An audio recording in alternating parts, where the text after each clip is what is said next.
Industry লেভেলে যারা কাজ করছেন তাদের উদ্দেশ্যে আমি এখন এই ভিডিওটা করা। এই ভিডিওটার মূল প্রতিপাদ্য বিষয় অপারেশন ফাইল। আসলে ইন্ডাস্ট্রি লেভেলে সবসময় বিভিন্ন বিভাগকে বিভিন্ন অডিটিংয়ের কাজের জন্য, সেটা ইন্টারনাল অডিট হোক, এক্সটার্নাল অডিট হোক, বা কোনো ভিজিটিং টিম হোক, বা নতুন কোনো ঊর্ধ্বতন কর্মকর্তার যোগদান হোক, এই সব ক্ষেত্রেই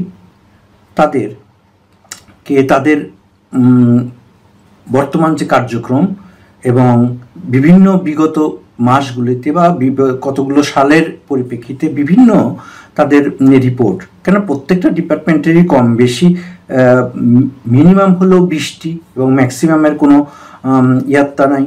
তো এক্ষেত্রে তাদের অপারেশন ফাইল মেনটেন করাটা জরুরি।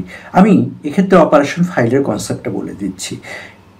সাধারণত প্রত্যেকটা ডিপার্টমেন্টের কথা প্রসঙ্গে যদি আমি আসি, কোয়ালিটি ডিপার্টমেন্টের অনেক কাজ থাকে, প্রত্যেকটার জন্য তাদের একটা ফাইল থাকে। সে ফাইলে গাদা ডকুমেন্ট মেনটেন হয়। তার একটা মাস গেলে তাদের সামারি থাকে।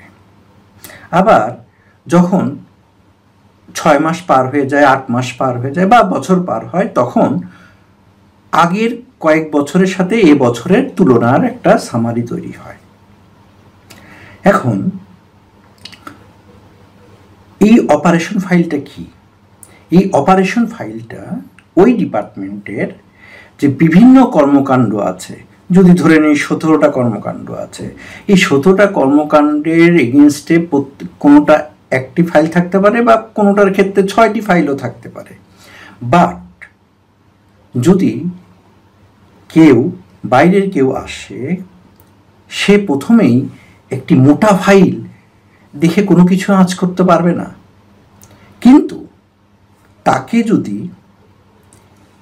এই বছর একটা অপারেশন ফাইল তৈরি করা থাকে, ওকে ধরে নিলাম তাদের 17টা এরিয়ার তারা কাজ করে, তাহলে ওই অপারেশন ছোট ফাইলে 17টা এরিয়ার সামারি, ওই যে বড় বড় মাস্টার ফাইলগুলো আছে সেটার যে সামারি, মান্থ ওয়াইজ বা ইয়ার ওয়াইজ সামারি, এবং সেটি গ্রাফ আকারে যখন এই অপারেশন ফাইলে দিয়ে দেওয়া হবে, তখন কি যে কোনো থার্ড পার্টি যে কেউ যখন আসবে, তখন তারা একটি একটি করে পৃষ্ঠা যখন উল্টাবে এবং গ্রাফিক্যাল প্রেজেন্টেশন সহ তাদের কার্যক্রম সব কিছু যখন দেখতে পারবে, তখন যে জিনিসটা হবে, ফার্স্ট চান্সে তাদের থার্ড পার্টির ইমপ্রেশনটা আপনার প্রতি বেড়ে যাবে যে ইউ আর অর্গানাইজড।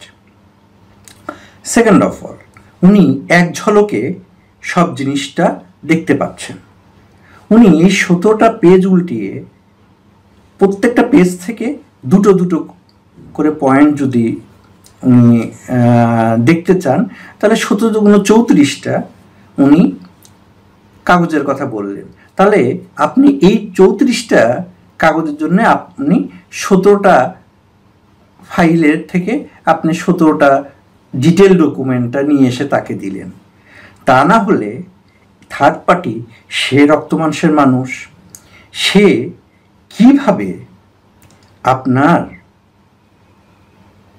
এতগুলো জিনিস ঘেটে সময়ের অপচয় হবে, তার বিরক্তি তৈরি হবে এবং আপনার সম্পর্কে তার ইমপ্রেশন ডাউন হওয়ার পাশাপাশি আপনার ডিপার্টমেন্ট বা আপনার প্রতিষ্ঠান সম্পর্কে সে একটা নেগেটিভ কমেন্ট করে ফেলতেও পারে।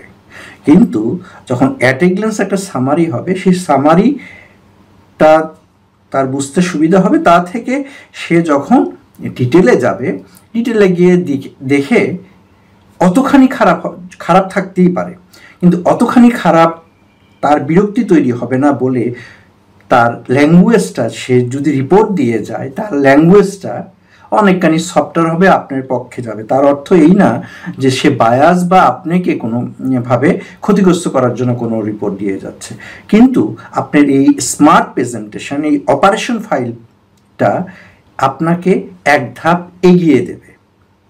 এবং এই অনুযায়ী যখন ফাইলগুলো তৈরি থাকবে, তখন আপনাদের নিজেদের পারফরমেন্সও ভালো হবে এই কারণে, কারণ ওই ফাইলটা উল্টিয়ে আপনি যখন টিম মিটিং করবেন, সে টিম মিটিংয়ে, ক্রস ফাংশনাল টিম মিটিংয়ে আপনি আপনার পারফরমেন্সকে দেখাই দিতে পারবেন, এবং কোন কোন কারণে আপনি চ্যালেঞ্জের মুখোমুখি হচ্ছেন, সেই চ্যালেঞ্জটা কীভাবে মোকাবেলা করছেন, এই জিনিসগুলোও এখানে গ্রাফিক্যাল প্রেজেন্টেশন আপনাকে উপরে নিয়ে যাবে। প্রমোশন বা সব কিছু এমনি এমনি হয় না, অনেক কিছুর সমন্বয়ে কিন্তু প্রমোশনগুলো হয়। এক্ষেত্রে প্রেজেন্টেশনটাও একটু বড় ব্যাপার। আপনার সবই আছে, কিন্তু প্রেজেন্টেশনটা ঠিকভাবে না করাতে আপনার ভালো ফলটাও নেগেটিভ হতে পারে। একটু চেষ্টা করে দেখলে ক্ষতি কি? ধন্যবাদ।